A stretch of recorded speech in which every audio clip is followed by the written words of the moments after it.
Welcome to the Wilber and Longenbaugh podcast, where we break down tax, accounting, and financial strategies to help businesses stay compliant, profitable, and prepared.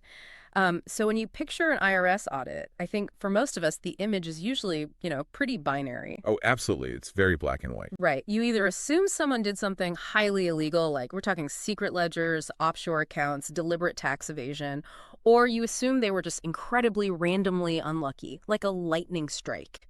Yeah, a lot of people think it's just a guy sitting in a dark room spinning a roulette wheel of Social Security numbers. Exactly. And I think it's comforting to view financial scrutiny that way because it puts the risk either in the realm of cartoonish criminality or just pure chance. And both of those feel completely out of our daily control. Well, we hold on to that cinematic illusion because the reality is it's actually much colder and much more systemic. The modern IRS isn't a room full of accountants manually reviewing paper returns, hoping to stumble across a smoking gun. Right. We are dealing with vast automated data integration.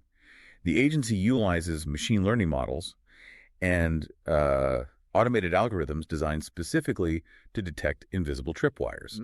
They aren't looking for a confession. They are literally just looking for data points that fail to reconcile. And so, welcome to this deep dive. We are taking those dramatic myths about how audits work and we're dismantling them by looking at the actual mechanics of IRS scrutiny. Yeah, lifting the hood. Because whether you run a complex business or operate as a freelancer, or honestly, if you're just fascinated by how massive data systems track human behavior, understanding these invisible tripwires gives you an immediate advantage. It's about gaining control over your financial narrative, not just living in fear. Exactly. And the sources we're analyzing today, they highlight this fundamental shift in compliance strategy. The system, it really does not care about your intent. It doesn't know you. Right. A machine learning model cannot read your mind to determine if a discrepancy was a malicious lie or just a harmless clerical error. It only measures the mismatch. When the data points conflict, a silent alarm triggers, and well, that is what initiates the scrutiny. So let's start with the most basic metric imaginable, income. The sources emphasize this concept of inconsistent income reporting. Now, obviously, hiding income is tax evasion, but we aren't talking about a business owner stuffing cash under a mattress here. No, not at all. We are talking about the friction between what you self-report and the digital footprint you just naturally leave behind. Right. And the mechanism behind this is the information returns processing system. Long before you even sit down to file your tax return, the IRS has already received just an absolute mountain of third-party data about you. It's already there. It's all there. They have your W-2s, 1099 NECs from your clients, 1099-Ks from payment processors, so that's like Stripe, Square, PayPal, plus all the interest reports from your banks. So the algorithm simply takes your self-reported revenue and overlays it right onto that mountain of third-party data. Okay, so if a business reports, say, $150,000 in revenue, but the digital ether shows $220,000 flowing through various payment platforms. The algorithm immediately flags that $70,000 gap. Immediately. But wait, here's my issue with that. Business is messy, Yeah. A gap doesn't automatically mean unreported income. What if that $70,000 was a short-term business loan that got routed through the same payment system? Or what if a client paid a massive invoice on December 31st, but the funds didn't actually clear the bank until January 3rd? Yeah, those are incredibly common scenarios. But the algorithm lacks the capacity for that kind of nuance. It sees a $70,000 delta, and it assigns a risk score. That's it. The burden of context falls entirely on you. If your accounting is messy, you might see that notice 6 months later and have, no idea why Stripe reported more than you did. Oh, man. And then you end up scrambling to prove that a specific transfer from half a year ago was a loan, not revenue. It's less like a detective finding a hidden clue and more like, I don't know, it's like a conductor listening to a massive symphony. The conductor doesn't need to look at every single sheet of music on every single stand.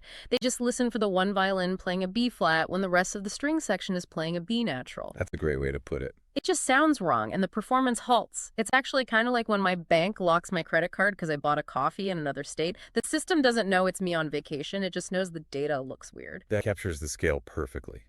The algorithm is listening for disharmony. Which is why regular monthly reconciliation is not just some administrative chore for your bookkeeper. Reconciliation is actively documenting the harmony between your bank account and your accounting software. So when the IRS asks about the B flat, you can instantly prove it was actually written in the sheet music. Exactly. You have the proof ready.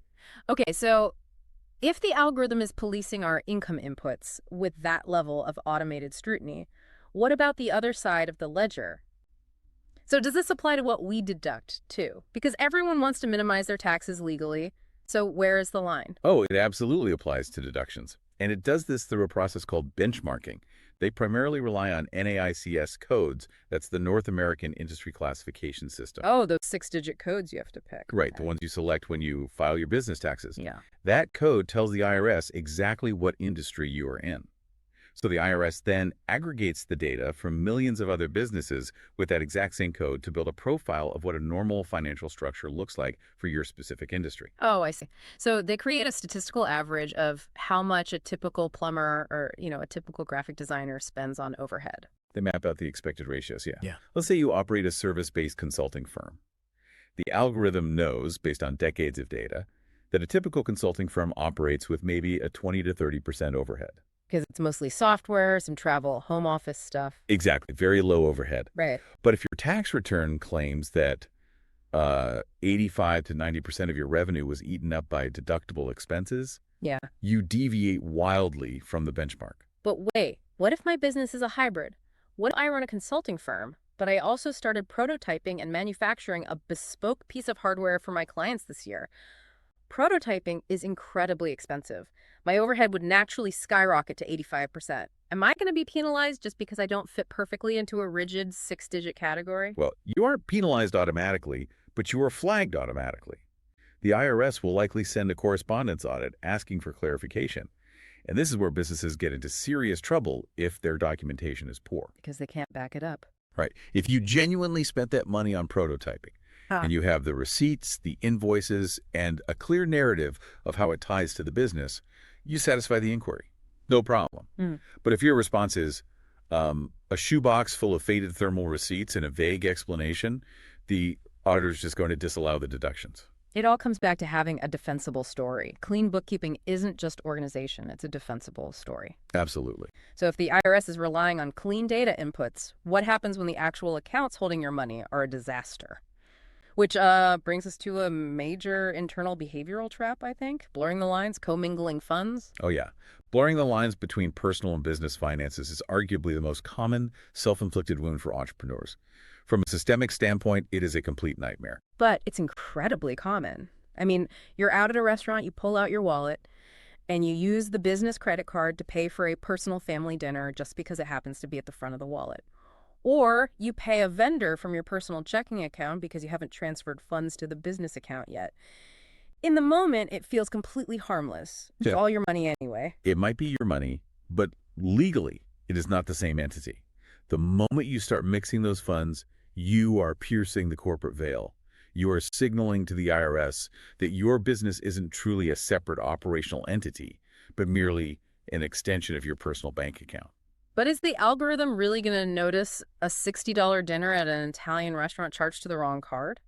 Well, the algorithm notices the pattern of erratic transfers, but the real danger is what happens if your file is pulled for review based on a different red flag, like maybe that NAICS benchmarking we just discussed. Oh, I see. Yeah. Once an auditor opens your file and sees a tangled web of grocery runs, client dinners, personal streaming subscriptions, and legitimate office supplies all living in the exact same checking account, the dynamic of the audit changes completely. Because it destroys your credibility. It destroys your credibility, and it shifts the burden of proof in a devastating way.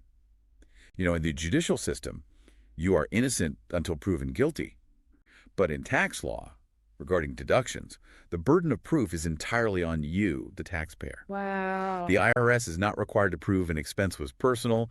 You're required to prove it was for the business. Untangling a commingled account 3 years after the fact to prove a specific $60 charge was a client dinner. It's nearly impossible. The only defense is absolute structural separation. Distinct bank accounts and distinct credit cards from day one. That makes total sense. Let's push that concept of internal boundaries a bit further into something that causes a lot of anxiety for new business owners, which is operating at a loss. Yeah, that's a big one. If I'm building a tech startup or investing heavily in a new storefront, it is entirely normal to bleed cash for the first few years. I mean, some of the most successful companies on earth didn't turn a profit for a decade. How does a rigid IRS algorithm judge my intent to build a business versus just a failing endeavor? When does a legitimate struggle become a red flag? The algorithm monitors the duration and the consistency of the losses, and this introduces the concept of the hobby loss rule. The IRS generally operates on a safe harbor guideline, which is that a business should show a profit in at least 3 out of 5 consecutive years. Okay, 3 out of 5. Right. If you report consistent losses year after year outside of that window, the algorithm reclassifies your enterprise. It stops viewing you as a struggling startup and starts viewing you as a hobbyist who is just using a side project to generate tax write-offs. The hobby trap. So if a machine arbitrarily decides my startup is a hobby, what is the actual financial consequence of that? It is a catastrophic shift for your tax liability. If your endeavor is classified as a hobby, you can generally only deduct expenses up to the amount of income the hobby generates. Wait, really? Yeah. You can no longer use those significant business losses to offset your other primary sources of income, like your W-2 salary from a day job.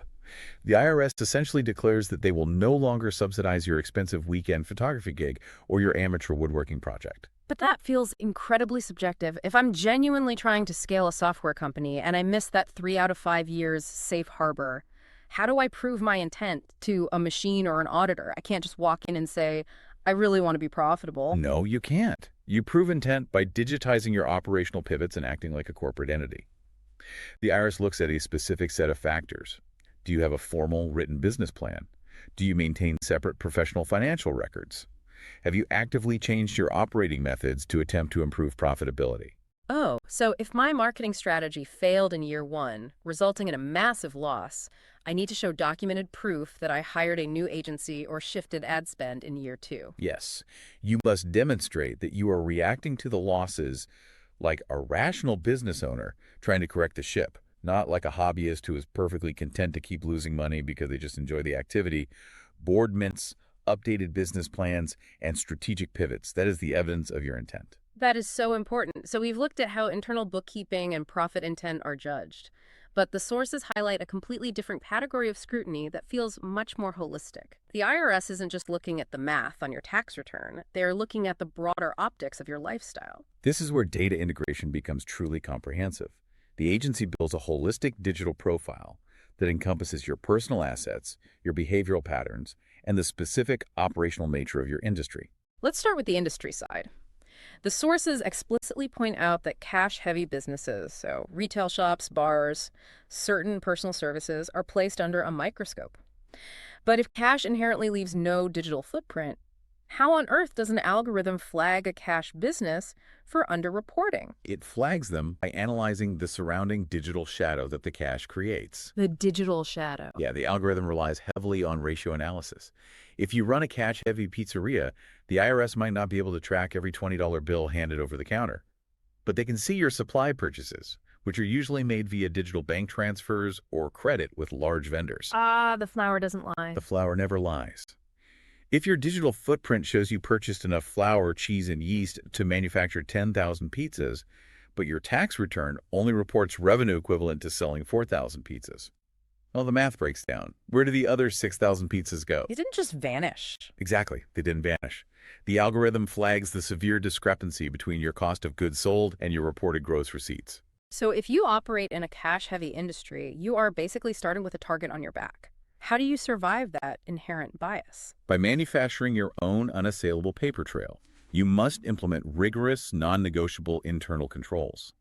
This means maintaining daily cash logs that are never skipped, utilizing point-of-sale systems that timestamp every transaction, and ensuring that daily bank deposits match those cash logs to the penny. You have to actively build the verifiable footprint that digital transactions generate automatically. Precisely. You have to prove every dollar is accounted for. Okay, so the idea of the digital shadow brings up the most fascinating and maybe invasive-sounding red flag in the material. Lifestyle versus reported income. We are talking about the IRS looking at my personal life. If I report a low income on my tax return, but I am out there buying luxury items, they somehow know. They do, because your lifestyle requires capital, and capital movement is heavily tracked. Now, the IRS isn't necessarily scrolling your social media feeds to see if you are vacationing in Mykonos. Well, At least the algorithm isn't doing that initially. The algorithm is scraping structural, public, and institutional data. Give me an example of the structural data that feeds this algorithm. Property records are a primary source. Local governments digitize real estate transactions, which are tied to your Social Security number or your LLC. The DMV digitizes vehicle registrations. The algorithm also sees your 1098 forms, which report the mortgage interest you pay every year. So if my tax return says I make $40,000 a year, but a 1098 form shows I paid $60,000 in mortgage interest alone, the system instantly recognizes that I am spending more than I claim to earn. The math simply does not compute. You cannot fund a high-expense lifestyle on a low reported income unless there is an alternative source of capital. Now, that source might be perfectly legal. Right, like an inheritance or something. Exactly. It could be a non-taxable inheritance, a massive personal loan, or savings from a previous high-earning year. But the algorithm cannot see the inheritance. It only sees the glaring mismatch between your reported revenue and your visible asset accumulation. Personal and business finances together must make logical sense. And once that mismatch triggers the algorithm, is that when the human auditor steps in and looks at the softer data, like social media? That is when the human element takes over. Right. An auditor might then look at public social media profiles to gauge the reality of your lifestyle against the story your tax return tells. If the optics of your lifestyle drastically outpace the reality of your data, you are actively inviting the agency to ask where the rest of the money is coming from. Wow. We've talked about luxury cars, supply ratios, and third-party payment processors. But finally, the sources touch on something incredibly mundane that triggers these alarms, and that's your administrative filing habits, just the way you behave as a taxpayer. Oh, absolutely. Behavioral patterns are a massive indicator of compliance risk. The algorithm tracks your history over time. Are you consistently filing your returns late? Are you requesting filing extensions every single year but failing to actually submit the paperwork by the extended deadline? Do you frequently file amended returns months after your original submission?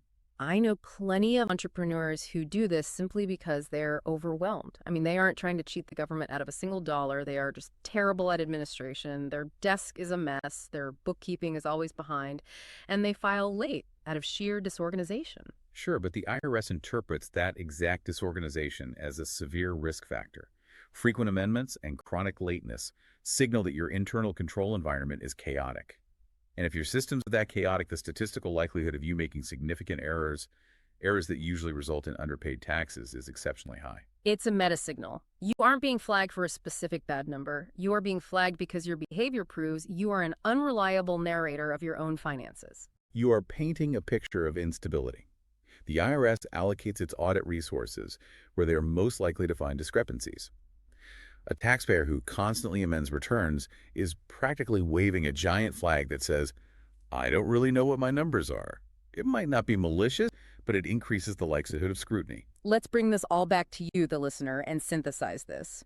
We've moved from the high-level algorithms scanning 1099s down to the granular details of pizza flour and all the way to the behavioral signals of filing an extension.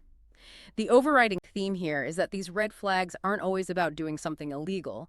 They are about how your financial behavior looks from the outside.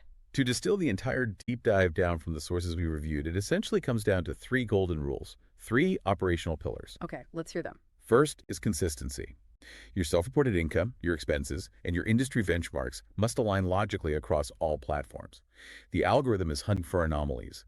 Your job is to ensure your data is harmonious. So if a payment processor says you moved $100,000, your internal books and your tax return better reflect the context of that $100,000 perfectly. Exactly. The second pillar is documentation. This is your ultimate safety net when an anomaly is simply unavoidable. If you have an incredibly expensive year that pushes your deductions outside the industry norm, or if your startup is bleeding cash, you must be able to prove the legitimacy of those events with contemporaneous records. A deduction is only as strong as the paper trail backing it up. And the third pillar. Proactive planning. You cannot wait until you receive a correspondence audit to begin organizing your financial narrative. You have to build structurally sound systems from day one. That means absolutely zero commingling of funds, implementing daily cash logs, and formalizing your business intent. When the foundation of your data is solid, your risk of triggering an invisible tripwire drops exponentially. I think the most empowering takeaway here is that understanding the system removes the fear of the unknown. The goal of exploring these algorithmic mismatches isn't to create fear or make you paranoid about buying a cup of coffee. It is to foster deep awareness and control. It's about taking proactive control of your financial narrative so that you are never caught off guard. Knowledge of the system is the best defense against it.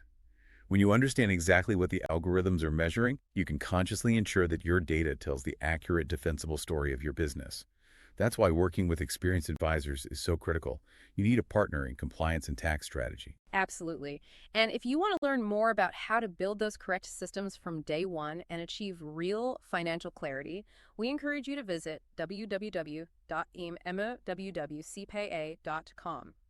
They are a fantastic long-term partner for this exact kind of proactive planning. Which leaves us with a fascinating thought to walk away with today. If the IRS data algorithms are already silently running in the background, benchmarking your industry overhead, scanning your payment processors, and cross-referencing your visible lifestyle with your reported income, what story does your data tell about you before you've even spoken a single word?